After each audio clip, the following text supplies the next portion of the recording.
Well, hello, everybody, and welcome back to the post-Labor Day version of Radio Entrepreneurs. My name is Jeffrey Davis. I'm host of the show, at least for now. They haven't fired me yet. Also, CEO and founder of MAGE LLC, a management consulting firm. And, you know, both the show and my firm, we're pretty busy in this economy looking at the ways entrepreneurs and business leaders are dealing with this economy. And that's why we have our next two guests on. I'm pretty excited to introduce you to them. And hopefully we're going to have them on a lot this year, and that's what we want. And into next year, this year is getting shorter. Christian Stone, private banking, and David Strachan, director of relationship management, Cambridge, both from Cambridge Trust. Well, welcome, gentlemen. Good morning. How are you? Hi. Why don't you talk to us about, private, why Cambridge Trust is a private bank in the Boston area and what exactly you're doing?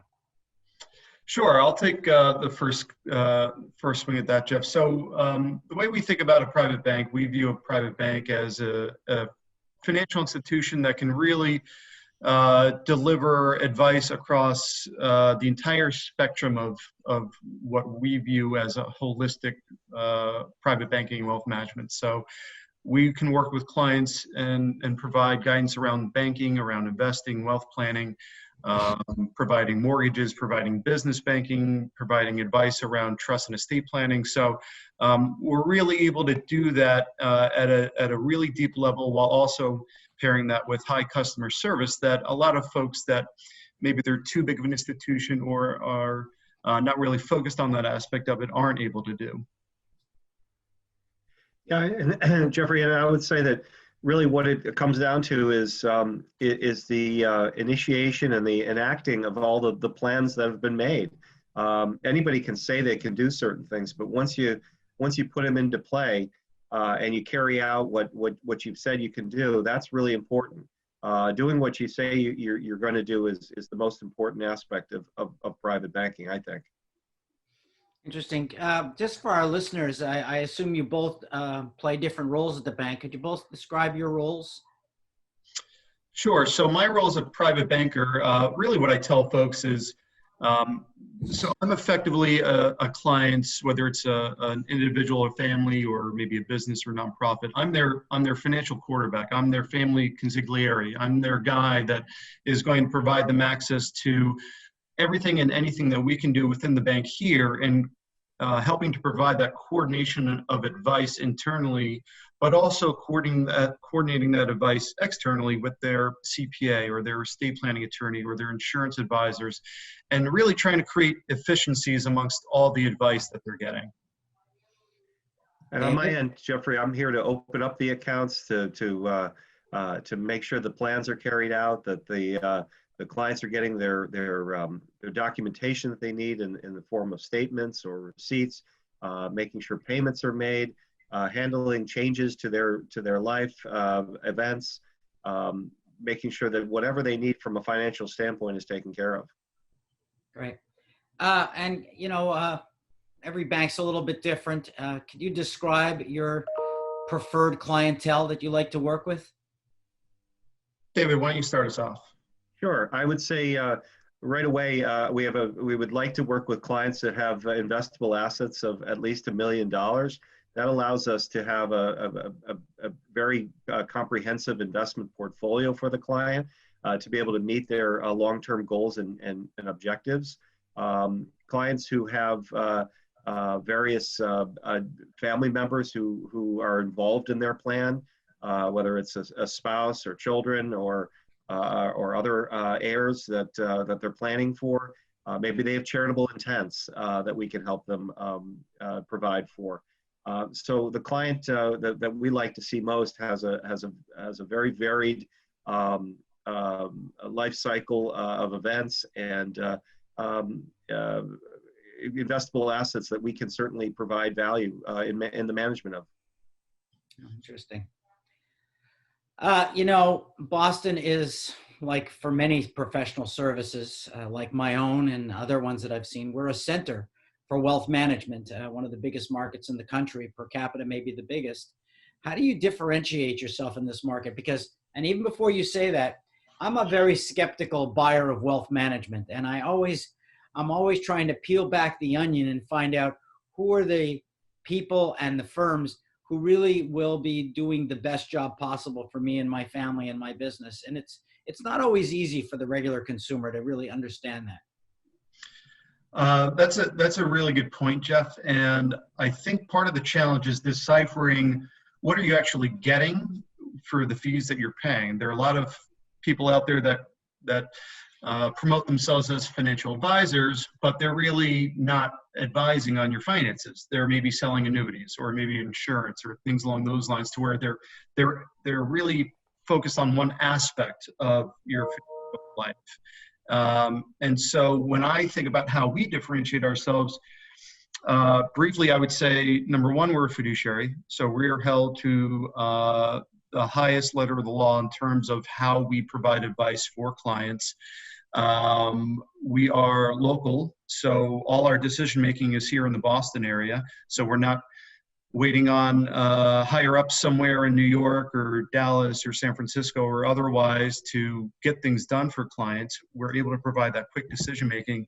And then I would say our size allows us to be really nimble. We have about 400 employees or so, where we're able to get things done fast for clients, but also the depth of our expertise is comparable to, I would say, any of our larger competitors. So I think when you think about all those things together, I think it's pretty compelling, and I think that's why clients come and work with us. And Jeff, I'd add to that accessibility. We answer our phones, we answer our emails. We'd like to make sure our clients are responded to in some way by the end of the business day. Clients are spending a lot of money for their financial services, and they want to make sure that they have access to the people who can do the work, but also, as Chris mentioned, can make the decisions on their behalf. And this, and we all say this isn't rocket science, but the clients really need to know that there's a comfort level in knowing that someone's there to answer their questions and make decisions on their behalf. I think you guys played it safer than I probably would, and that's probably why you probably fit into a big company better than I do. I mean, you look at a lot of these small wealth management firms, large national wealth management firms. You look at law firms doing wealth management, which is unique to Massachusetts because of our history. And then you see banks. And, you didn't divide up the dinner at the buffet table and tell us what you liked better than others. Is it unfair of me to ask you that? No, I think every client is different, right? We have some clients that all they need or want from us is personal banking, or all they need or want from us is a mortgage. And that's okay. But where we do our best work is for that client, whether it's that business owner or that nonprofit or that affluent family, where they have complexity. Because I think the more complexity within someone's financial life, the more we're able to do for them. And the more we're able to help coordinate that advice, not only here within the bank, but also, like I said earlier, with their external advisors. Because typically what happens is someone might have an investment advisor or two or three. Maybe they have an insurance advisor, maybe they have a CPA and an estate attorney, and before you know it, there's 5 or 6 people in the mix. And who's really trying to figure out all that advice and who should be doing what and when?